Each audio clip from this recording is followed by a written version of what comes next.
90 দিনেও চার্জশিট দিতে পারেনি সিবিআই। ফলে তরুণী চিকিৎসকের খুন ধর্ষণ মামলায় জামিন পেয়ে গেছেন আরজিকরের তৎকালীন অধ্যক্ষ সন্দীপ ঘোষ ও টালা থানার প্রাক্তন ওসি অভিজিৎ মণ্ডল। আর এতেই নতুন করে ক্ষোভের উদ্গীরণ শুরু হয়েছে।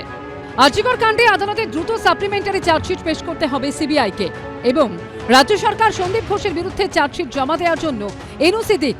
এই জোড়া দাবিকে সামনে রেখে 17 ডিসেম্বর অর্থাৎ মঙ্গলবার থেকে 26শে ডিসেম্বর 10 দিন ডোরিনা ক্রসিং এ শান্তিপূর্ণ অবস্থানের ডাক দিয়েছিল চিকিৎসকদের সংগঠন জয়েন্ট প্ল্যাটফর্ম অফ ডক্টরস। কিন্তু উৎসবের মৌসুমে আইন শৃঙ্খলা পরিস্থিতি বিঘ্নিত হতে পারে এই কারণ দেখিয়ে জমায়েতের অনুমতি দেয়নি কলকাতা পুলিশ। এই পরিস্থিতিতে মঙ্গলবার হাইকোর্টের দ্বারস্থ হয় জয়েন্ট প্ল্যাটফর্ম অফ ডক্টরস। বুধবার মামলার শুনানি। অধিকার রক্ষার জন্য আমাদের আর কোথায় যাওয়ার জায়গা আছে? আমাদেরকে ন্যায়ালয়ের কাছেই যেতে হবে। আমরা পুলিশকে জানিয়েছিলাম যে আমরা একটা প্রতিবাদ করতে চাই, আমরা 10 দিন অবস্থান করব, আমাদেরকে একটা মঞ্চ করতে দেওয়া হোক। আমরা এর জন্য পুলিশের কাছে আমরা অনুমতি চাওয়ার জায়গায় গেছিলাম। আমরা হাইকোর্টে যাচ্ছি ওটার জন্য যে আমরা একটা মঞ্চ বাঁধতে চাই, তার অনুমতি দেওয়া হোক। এই জন্য আমরা হাইকোর্টে যাচ্ছি। প্রতিবাদ করার জন্য কোনো আমরা অনুমতি বা এর জন্য যাচ্ছি না। প্রতিবাদ করা আমাদের অধিকার এবং আমরা প্রতিবাদটা করব। আরজিকর কাণ্ডে ন্যায় বিচারের দাবিতে সোদপুর থেকে বারাসাত এসএফআই এর ডাকে প্রতিবাদ মিছিলের দ্বিতীয় দিনে কার্যত ধুন্ধুমাদ বাঁধল। মঙ্গলবার মধ্যমগ্রাম থেকে বারাসাতের উদ্দেশ্যে রওনা হয় জাস্টিস মার্চ। ন্যায় বিচারের পাশাপাশি ছাত্র সংসদ নির্বাচনের দাবিতে বিভিন্ন কলেজে ডেপুটেশন কর্মসূচিও ছিল এসএফআই এর। মিছিল বারাসাত কলেজের সামনে পৌঁছতেই তুলকালাম বাঁধে।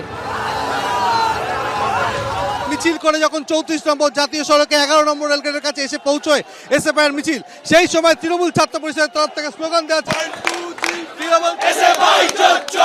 অভিযোগ এসএফআই এর পতাকা ছিঁড়ে দেওয়া হয়। ফ্ল্যাগটা ছিঁড়ে দিয়েছে। আমি পুলিশকে বলছি কত ক্ষমতার তালাটা খুলুক, কার কটা ফ্ল্যাগ আসতে থাকে আমরাও দেখব। ভেতরে কোনো এসএফআই এর ছেলে এই কলেজে নেই। এবার তারপরেও যদি তারা মিথ্যাচারণ করার জন্য বা মিথ্যা কথা বলার জন্য, যেটা তাদের ধর্ম যে মানুষকে বিভ্রান্ত করা, সেটা তারা বলতে পারে, সেটা নিয়ে আমাদের কোনো অভিযোগ নেই। বারাসাত গভর্নমেন্ট কলেজের সামনে মিছিল পৌঁছতে পরিস্থিতি আরো উত্তপ্ত হয়ে ওঠে। পতাকার বাঁধ দিয়ে শুরু হয় মান। আক্রান্ত হন এসএফআই এর একাধিক সদস্য। পরিস্থিতি সামাল দিতে গিয়ে রক্তাক্ত হন 2 পুলিশ আধিকারিক। আরজিকর কাণ্ডের প্রেক্ষিতে মঙ্গলবার স্বাস্থ্য ভবন অভিযান করে একাধিক সংগঠন। সন্দীপ সরকার, সমীরণ পাল ও ঝিরাম করঞ্চায়ের রিপোর্ট, এবিপি আনন্দ।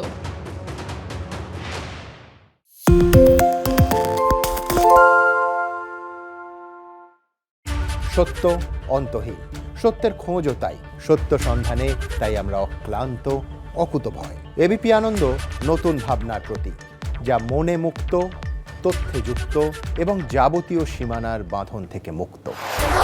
সীমা না শব্দটির মধ্যে লুকিয়ে আছে মানা শব্দটি, যেন চোখ রাঙানি এক অদৃশ্য বেড়াজাল, যা আটকে রাখে আমাদের এক ছোট্ট গণ্ডির মধ্যে। একমাত্র সঠিক খবরই গড়ে তুলবে এক মুক্ত সমাজ। সেই জগৎ গড়ার লক্ষ্যে কোনো সীমানার ঠুকুটি আমরা মানব না। এবিপি আনন্দ এগিয়ে থাকে, এগিয়ে রাখে।